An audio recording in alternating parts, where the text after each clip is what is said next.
అది నా బిడ్డరా, అది నీతో ఎట్లా వస్తుందో నేను చూస్తా. అది నా పిల్లరా, ఎట్లా రాదు నేను కూడా చూస్తా. Watch our film Raju vs. Rambai with extended cut, streaming now only on ETV Win.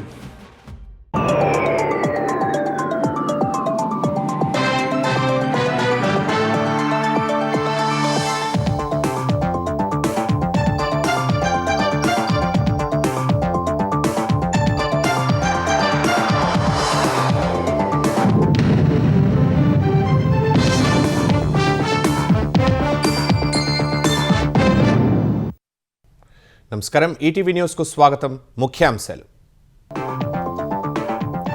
ఎవరెన్ని ఆటంకాలు సృష్టించినా పీపీపీ విధానం ఆగదన్న చంద్రబాబు, అధికారులను జైల్లో పెడతామని బెదిరిస్తున్న వైసీపీపై ఆగ్రహం.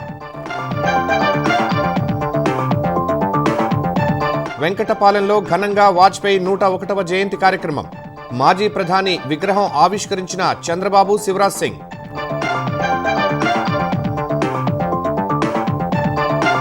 అంతర్జాతీయ సైబర్ క్రైమ్ నెట్వర్క్ను ఛేదించిన ఏపీ సిఐడి. కంబోడియా కేంద్రంగా నేరాలు. పశ్చిమ బెంగాల్లో కీలక నిందితుడు అరెస్ట్.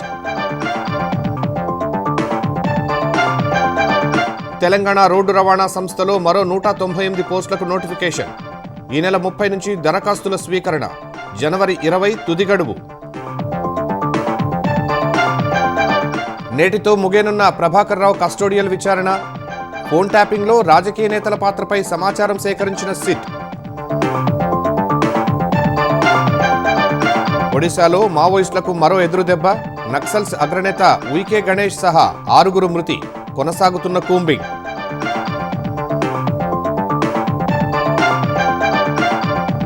దేశవ్యాప్తంగా భక్తి ప్రపత్తులతో క్రిస్మస్. ఢిల్లీ కేథడ్రల్ చర్చిలో ప్రధాని మోదీ ప్రార్థన. ప్రేమ, కరుణ, శాంతిని యేసు ప్రబోధించారని వెల్లడి.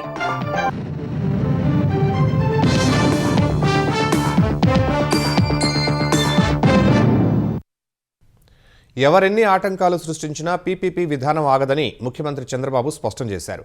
ఎలాంటి బెదిరింపులకు భయపడేదే లేదని తేల్చి చెప్పారు. వాజ్పేయి 101వ జయంతి కార్యక్రమంలో మాట్లాడిన సీఎం, ఆర్థిక సంస్కరణల తరువాత దేశ ప్రగతికి మాజీ ప్రధాని వాజ్పేయి ఎంతో కృషి చేశారని గుర్తు చేశారు. కేంద్ర ప్రభుత్వ సహకారంతో ప్రస్తుతం క్వాంటమ్ స్పీడ్తో ఆంధ్రప్రదేశ్ అభివృద్ధిలో దూసుకువెళుతోందని వివరించారు. వాజ్పేయి 101వ జయంతి కార్యక్రమాన్ని అమరావతిలో ఘనంగా నిర్వహించారు. వెంకటపాలెం సమీపంలో 13 అడుగుల వాజ్పేయి కాంస్య విగ్రహాన్ని కేంద్ర మంత్రి శివరాజ్ సింగ్ చౌహాన్తో కలిసి ముఖ్యమంత్రి చంద్రబాబు ఆవిష్కరించారు. అనంతరం ఏర్పాటు చేసిన సుపరిపాలనా దినోత్సవం బహిరంగ సభలో మాట్లాడిన సీఎం, ఆర్థిక సంస్కరణల తర్వాత దేశ ప్రగతికి మాజీ ప్రధాని వాజ్పేయి ఎంతో కృషి చేశారని కొనియాడారు. ఆయన చూపిన మార్గం సుపరిపాలన అని ప్రశంసించారు. ఎన్టీఆర్, వాజ్పేయి మధ్య మంచి సాన్నిహిత్యం ఉండేదని గుర్తు చేసుకున్నారు. నేషనల్ ఫ్రంట్ ద్వారా యాంటీ కాంగ్రెస్కు ఎన్టీఆర్ బీజం వేశారన్నారు. ఆనాడు ఎన్టీఆర్, వాజ్పేయి దేశం కోసం ఆలోచించారని, ఇప్పుడు ప్రధాని నరేంద్ర మోదీ అలా చేస్తున్నారని చెప్పారు. తాను తెలుగు జాతి కోసం ఆలోచిస్తున్నట్లు చంద్రబాబు వివరించారు. నేను చాలామంది నాయకులను చూశాను, కానీ ఆ రోజు వాజ్పేయి గారు, తర్వాత ఈరోజు మోడీ గారు విశిక్షణమైనటువంటి లక్షణాలు ఉండే నాయకత్వం, చరిత్ర తిరగరాసే నాయకత్వం. అదే సందర్భంలో నాకు ఎప్పుడూ స్ఫూర్తినిచ్చే నేత ఎన్టీ రామారావు గారు కూడా. ఆ విషయం మనం గుర్తుపెట్టుకోవాల్సిన అవసరం ఉంది. మొట్టమొదటిసారిగా ఈ దేశంలో వాజ్పేయి గారి నాయకత్వం. ఆ తర్వాత మీరు ఆలోచిస్తే యాంటీ కాంగ్రెస్ సెంటిమెంట్కు బీజం వేసిన వ్యక్తి నందమూరి తారక రామారావు గారు అని చెప్పి కూడా నేను మీకు తెలియజేస్తున్నా. ఆయన ప్రధానిగా ఉన్నప్పుడు నాకంటే సన్నిహితంగా ఉన్న వ్యక్తులు కనపడరు. నేను చాలా సన్నిహితంగా ఆయనతో ఉన్నాను. ఆయన చేసే ఆలోచనలు తెలిసిన వ్యక్తిని. ఈరోజు ఈ దేశంలో ఆర్థిక సంస్కరణల తర్వాత దేశ ప్రగతికి ఒక స్ట్రాంగ్ ఫౌండేషన్ వేసిన వ్యక్తి అటల్ బిహారీ వాజ్పేయి అని చెప్పి కూడా నేను మీకు తెలియజేస్తున్నా. క్వాంటమ్ వ్యాలీతో అమరావతి అభివృద్ధి ప్రారంభమవుతోందని సీఎం చంద్రబాబు అన్నారు. రాష్ట్ర అభివృద్ధికి కేంద్రం అన్ని విధాలా సహాయం చేస్తుందని చెప్పారు. సంపద సృష్టించి ఉద్యోగాలు కల్పించాలంటే పీపీపీ విధానం మేలని, చరిత్ర కూడా అదే చెబుతుందన్నారు. ఒక ఎయిర్పోర్టు నిర్మించామంటే ప్రైవేటు వ్యక్తులది కాదని, వాళ్లు నిర్వహిస్తారని చెప్పారు. అభివృద్ధి చేసే వాళ్లను జైల్లో పెడతామంటూ బెదిరించడం సరైన పద్ధతి కాదని సీఎం ఆగ్రహం వ్యక్తం చేశారు. ప్రస్తుతం రాష్ట్రంలో కొందరు చేస్తున్న చిల్లర రాజకీయాలు చూస్తే బాధేస్తుందని ఆవేదన వ్యక్తం చేశారు. ఎవరెన్ని ఆటంకాలు సృష్టించినా పీపీపీ విధానం అభివృద్ధి ఆగదని చంద్రబాబు తేల్చి చెప్పారు. మెడికల్ కాలేజీలు కానీ హాస్పిటల్స్ వస్తే గవర్నమెంట్ ఆఫ్ ఇండియా చాలా స్పష్టంగా ఉన్నారు. ప్రపంచమంతా కూడా చాలా స్పష్టంగా ముందుకు పోయారు.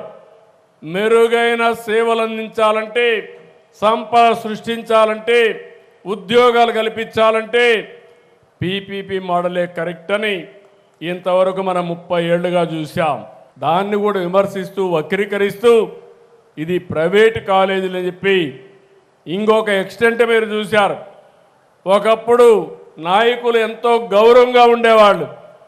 మళ్ళా నేను అధికారానికి వస్తే మీరు కాలేజీలు పెడితే నేను జైల్లో పెడతాననే పరిస్థితికి వచ్చారంటే, అంటే అభివృద్ధి చేసే వాళ్ళని జైల్లో పెట్టే వాళ్ళని ప్రజలు ఏ విధంగా ఆలోచించుకోవాల్సిన అవసరం ఉంది. ఆ రోజు వాజ్పేయి గారితో రాజకీయం చేస్తే ఈరోజు ఇలాంటి చిల్లర రాజకీయాల్లో నేను భాగస్వాములు కావాలనుకున్నప్పుడు ఒకసారి బాధేస్తుంది. కానీ ఓసారి ఆలోచిస్తున్నాం, ప్రజల కోసం అనునిత్యం పనిచేస్తాం, మీకు మెచ్చే పరిపాలన ఇస్తాం, మీ జీవితాలకు వెలుగునిచ్చే విధానాలు తీసుకొస్తాం. ఎంతమంది ఎన్ని చెప్పినా, ఎన్ని అడ్డంకులు సృష్టించినా ఈ యాత్ర ఆగదని చెప్పి నేను మీకు తెలియజేస్తున్నా. 1998లో ఎన్డీఏ ప్రభుత్వం ఏర్పడ్డాక వాజ్పేయి చంద్రబాబు భాగస్వామ్యం దేశంలో అద్భుతాలు సృష్టించిందని కేంద్ర మంత్రి శివరాజ్ సింగ్ చౌహాన్ గుర్తు చేశారు. ఇప్పుడు అలాంటి మోదీ చంద్రబాబు మధ్య అలాంటి భాగస్వామ్యమే దేశాన్ని ముందుకు నడుపుతోందన్నారు. आंध्र प्रदेश में स्वर्ण आंध्र बनाने के लिए चंद्रबाबू नायडू जी के नेतृत्व में एनडीए की यात्रा जारी है कि श्रीमान नरेंद्र मोदी जी और चंद्रबाबू नायडू जी एक और एक दो नहीं है, एक और एक 11 है। भाई चंद्रबाबू नायडू जी के नेतृत्व में आंध्र प्रदेश को क्वांटम युग की तरफ ले जा रहे हैं और सारा देश आश्चर्य के साथ देख रहा है। और ये अमरावती तो अद्भुत बनने वाला है, यहाँ क्वांटम वैली बनने वाली है। जो कल्पना चंद्रबाबू नायडू जी की है वो देख के मन आनंद और आत्मविश्वास से और गर्व से भर जाता है। अद्भुत नगरी होगी Amaravati. Healthy Andhra Pradesh, wealthy Andhra Pradesh and happy Andhra Pradesh ये चंद्रबाबू नायडू जी के नेतृत्व में बनने जा रहा है। और उसमें भारत सरकार प्रधानमंत्री जी के नेतृत्व में जो सहयोग कर सकती है। మాజీ ప్రధాని అటల్ బిహారీ వాజ్పేయి 101వ జయంతి సందర్భంగా పలువురు ప్రముఖులు నివాళులు అర్పించారు. ఢిల్లీలోని సదైవ్ అటల్ వద్ద రాష్ట్రపతి ద్రౌపది ముర్ము, ఉపరాష్ట్రపతి సిపి రాధాకృష్ణన్, ప్రధాని నరేంద్ర మోదీ నివాళులు అర్పించారు. మాజీ ఉపరాష్ట్రపతి వెంకయ్యనాయుడు, లోక్సభ స్పీకర్ ఓం బిర్లా, పలువురు కేంద్ర మంత్రులు పుష్పాంజలి ఘటించారు. దేశ నిర్మాణానికి వాజ్పేయి తన జీవితాన్నంతా అంకితం చేశారని ప్రధాని మోదీ అన్నారు. ఒక అద్భుతమైన వక్తగా, ఉద్వేగభరితమైన కవిగా ఆయన ఎప్పటికీ గుర్తుండిపోతారని కొనియాడారు. వాజ్పేయి వ్యక్తిత్వం, పనితీరు, నాయకత్వం దేశ సర్వతోముఖ అభివృద్ధికి మార్గదర్శకంగా నిలుస్తాయని పేర్కొన్నారు.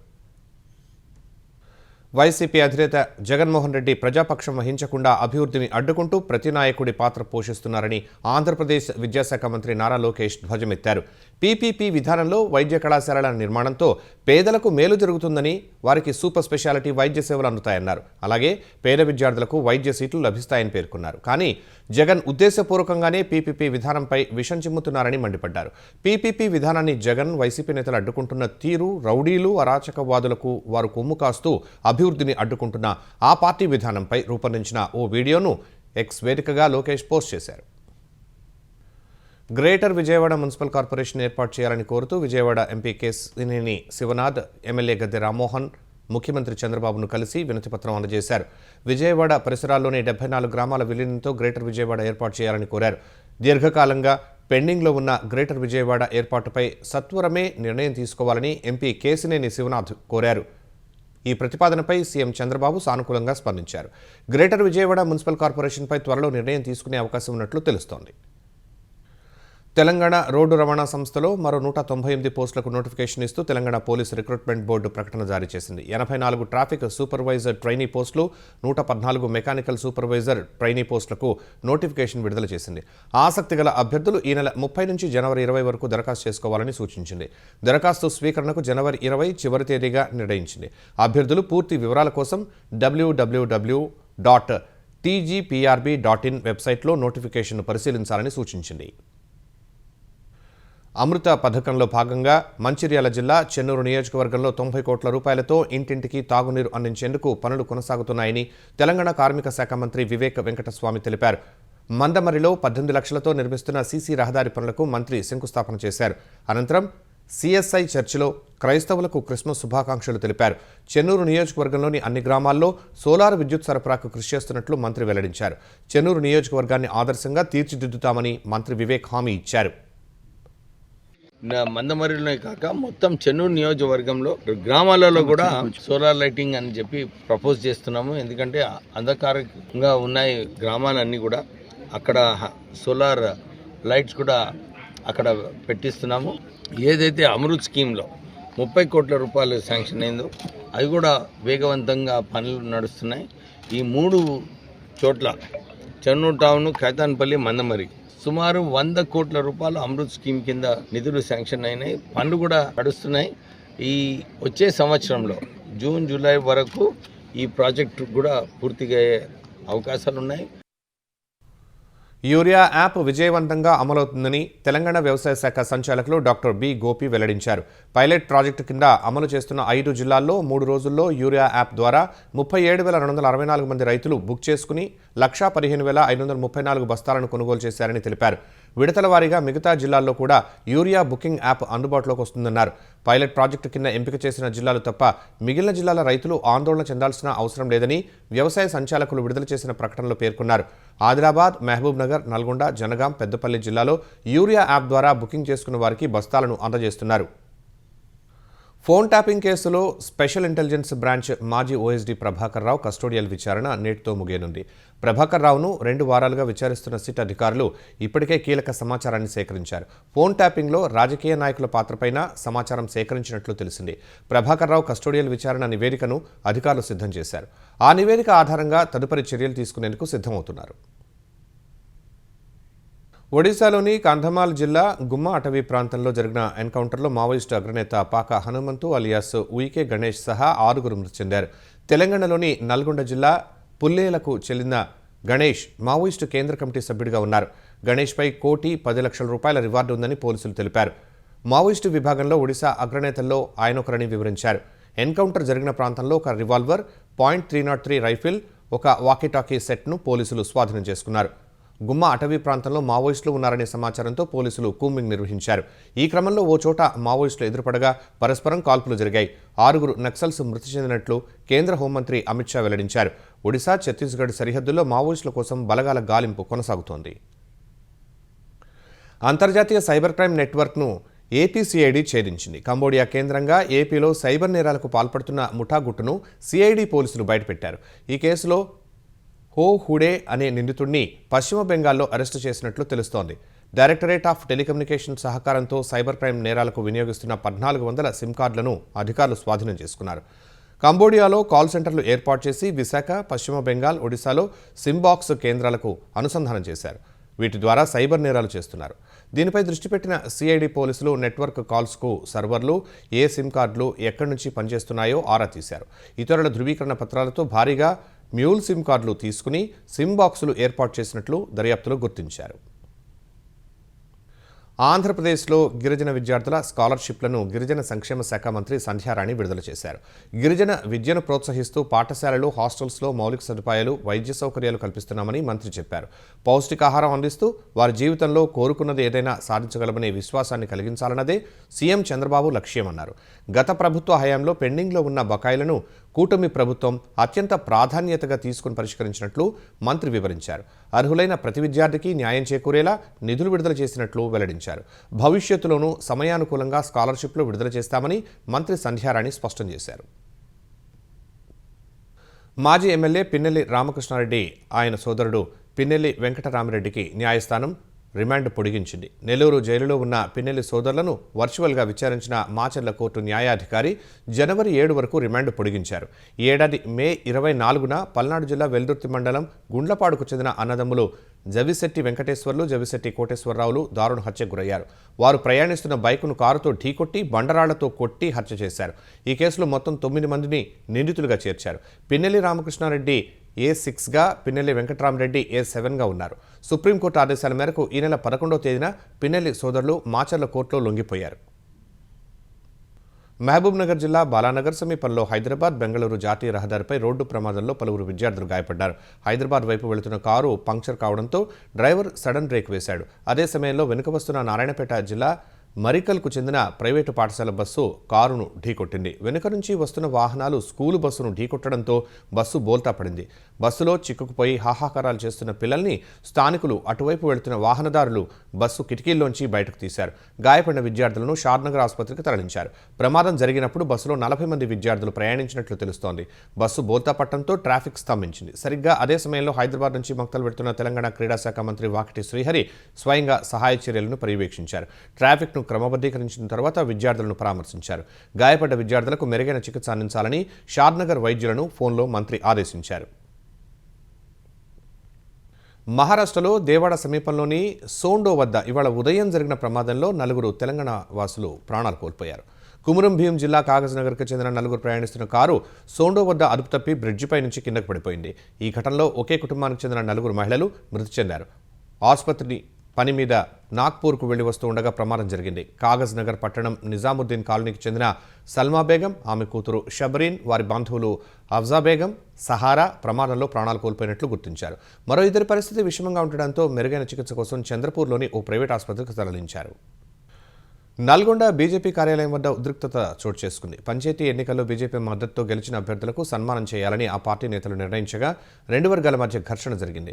సన్మాన కార్యక్రమం వాయిదా విషయంలో నల్గొండ బీజేపీ అధ్యక్షుడు వర్షిత్ రెడ్డి, బీజేపీ నేత పిల్లి రామరాజు మధ్య తీవ్ర వాగ్వాదం జరిగింది. ఈ క్రమంలో పిల్లి రామరాజుపై నల్గొండ బీజేపీ ఉపాధ్యక్షుడు మోహన్ రెడ్డి దాడి చేశారు. దీంతో పిల్లి రామరాజు వర్గం ఆందోళనకు దిగింది. బీజేపీ జిల్లా అధ్యక్షుడు వర్షిత్ రెడ్డి క్షమాపణ చెప్పాలని డిమాండ్ చేసింది. సమాచారం అందుకున్న పోలీసులు పార్టీ కార్యాలయం వద్ద బలగాలను మోహరించారు. డిసెంబర్ 30 నుంచి 10 రోజుల పాటు జరిగే ఉత్తర ద్వార దర్శనాల ఏర్పాట్లు సంతృప్తికరంగా ఉన్నట్టు టీటీడీ చైర్మన్ బీఆర్ నాయుడు తెలిపారు. వైకుంఠ ద్వార దర్శనాల ఏర్పాట్ల పరిశీలనలో భాగంగా లడ్డు విక్రయశాలను అధికారులతో కలిసి ఆయన సందర్శించారు. ప్రస్తుతం రోజుకు 4 లక్షల చిన్న లడ్డూలు, 8,000 కళ్యాణోత్సవం లడ్డూలు విక్రయిస్తున్నట్లు ఆయన చెప్పారు. రాబోయే రోజుల్లో ఎక్కువ లడ్డూలు తయారు చేసేలా చర్యలు తీసుకుంటామన్నారు. రాబోయే వైకుంఠ ఏకాదశి ఒక మహోన్నతమైనటువంటి కార్యక్రమం. దానికి అనుగుణంగానే ఈ లడ్డు కౌంటర్లందరూ కూడా సందర్శించి ఇక్కడ జరుగుతున్నటువంటి ఏర్పాట్లన్నీ కూడా క్షుణ్ణంగా పరిశీలించాను. 100% సంతృప్తిగా ఉంది. రోజుకు 4 లక్షల చిన్న లడ్డూలు, ఒక 7,000 పెద్ద లడ్డూలు విక్రయిస్తున్నారు. వైకుంఠ ఏకాదశికి ఆఫీసర్లు ఎవరైతే ఉన్నారో వాళ్ళందరూ కూడా రాత్రింబవళ్ళు శ్రమించి దానికి కావాల్సినటువంటి ఏర్పాట్లన్నీ బ్రహ్మాండంగా జరుగుతున్నాయి. నౌకాదళ సాంకేతికతను పెంపొందించేందుకు దక్షిణ కొరియా చేస్తున్న ప్రయత్నాలను ఉత్తర కొరియా అధ్యక్షుడు కిమ్ జోంగ్ ఉన్ ఖండించారు.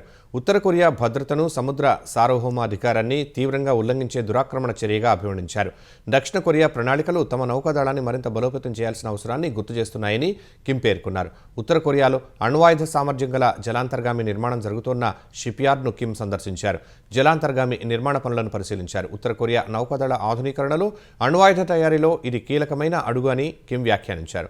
మరోవైపు ఉత్తర కొరియా తాజాగా మరో క్షిపణిని ప్రయోగించింది. ఈ ప్రయోగాన్ని కిమ్ దగ్గరుండి పర్యవేక్షించినట్టు ఉత్తర కొరియా అధికారిక మీడియా KCNA తెలిపింది. ఈ క్షిపణిని సుదూర శ్రేణి యాంటీ ఎయిర్ మిసైల్గా పేర్కొంది.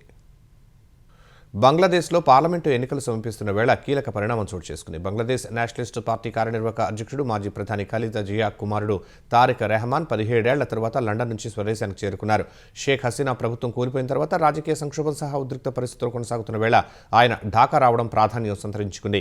ఖలీదా జియా అనారోగ్య సమస్యలతో బాధపడుతున్నందున పార్లమెంట్ ఎన్నికల్లో ప్రధానమంత్రి అభ్యర్థిగా తారిక్ రెహమాన్ పోటీ చేసే అవకాశం కనిపిస్తోంది. ఇటీవల విద్యార్థి నాయకుడు, భారత వ్యతిరేకి షరీఫ్ ఉస్మాన్ హాదీ హత్య తర్వాత బంగ్లాదేశ్ లో హింసాత్మక ఆందోళనలు జరుగుతున్నాయి.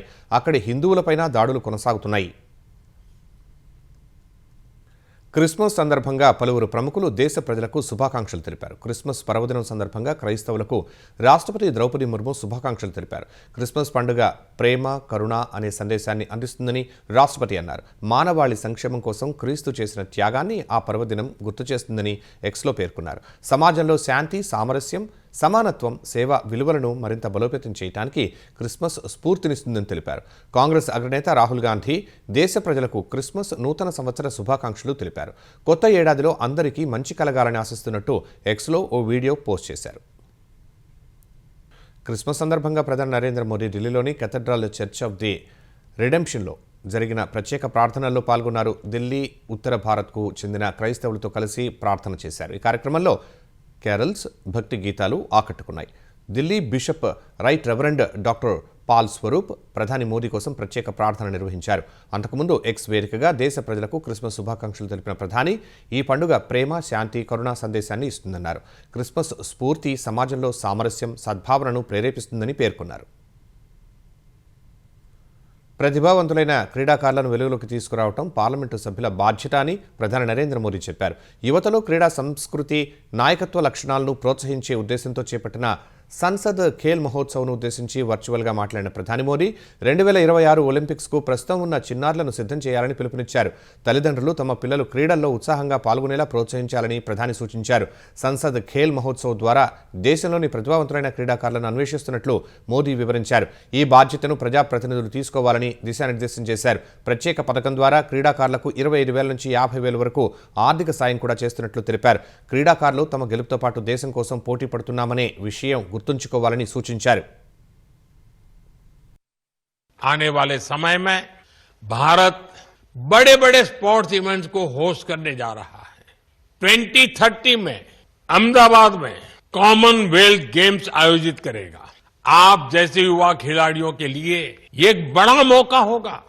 2036 में स्पोर्ट्स के सबसे बड़े आयोजन यानी ओलंपिक्स की मेजबानी के लिए भी भारत प्रयासरत है. 2036 ओलंपिक्स में भारत का प्रतिनिधित्व वो युवा करेंगे जो आज 10 या 12 साल के हैं.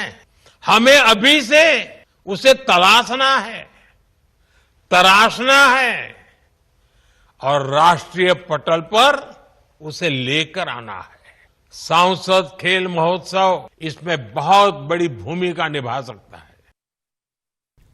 అణు సామర్థ్యాన్ని ప్రదర్శిస్తూ భారత నావికాదళం మధ్యశ్రేణి బ్యాలిస్టిక్ క్షిపణి K4 మిసైల్ను విజయవంతంగా పరీక్షించింది. విశాఖ తీరంలో అణ్వస్త్రాలను ప్రయోగించగల జలాంతర్గామి INS అరిఘాట్ నుంచి K4 క్షిపణిని ప్రయోగించినట్టు రక్షణ శాఖ వర్గాలు తెలిపాయి. 3,500 కిలోమీటర్ల దూరంలోని లక్ష్యాల్ని ఛేదించగలిగేలా రూపొందించిన K4 క్షిపణి సాయుధ బలగాల సముద్ర ఆధారిత అణ్వస్త్ర దాడి సామర్థ్యాన్ని పెంచింది. సబ్మెరైన్ల నుంచి ప్రయోగించే ఈ క్షిపణి 2024 ఆగస్టులో నేవీ అమలు పదిలో చేరింది. దీనివల్ల భూ, గగన, సముద్ర ఉపరితలంతో పాటు సముద్రం లోతు నుంచి కూడా అణ్వస్త్రాలను ప్రయోగించగల అతి కొద్ది దేశాల సరసన భారత్ చేరింది. 2.5 టన్నుల అణు వార్హెడ్లను మోసుకెళ్లగలిగే ఈ క్షిపణిని అరిహంత్ శ్రేణి జలాంతర్గాముల్లో అమర్చే వీలుంటుంది. సాధారణంగా కొన్ని సంస్థలు తమ దగ్గర పనిచేసే వారికి పండుగలకు బహుమతులు ఇస్తూ ఉంటాయి. మరికొన్ని కంపెనీలు ఉద్యోగులకు బోనస్ ప్రకటిస్తూ ఉంటాయి. కానీ హర్యానాకు చెందిన ఓ ఫార్మా కంపెనీ యజమాని MK భాటియా క్రిస్మస్ సందర్భంగా తన ఉద్యోగులకు ఏకంగా కార్లను బహుమతిగా ఇచ్చారు. తమ సంస్థను విజయవంతంగా నడిపించడంలో ఉద్యోగుల కృషిని గుర్తించి ఇలా కార్లను కానుకగా ఇచ్చినట్టు ఆయన తెలిపారు. ఈ కారణంగా ఇతర ఉద్యోగులు కూడా మరింత బాగా పనిచేయడానికి ఆసక్తి చూపిస్తారని భాటియా పేర్కొన్నారు. భాటియా ఈ ఏడాది దీపావళికి కూడా ఉత్తమ ఉద్యోగులకు కార్లను బహుమతిగా ఇచ్చారు. Tata Punch, Maruti Grand Vitara వంటి వాహనాలను అందించారు. ఈటీవీ న్యూస్ సమాప్తం. నమస్కారం.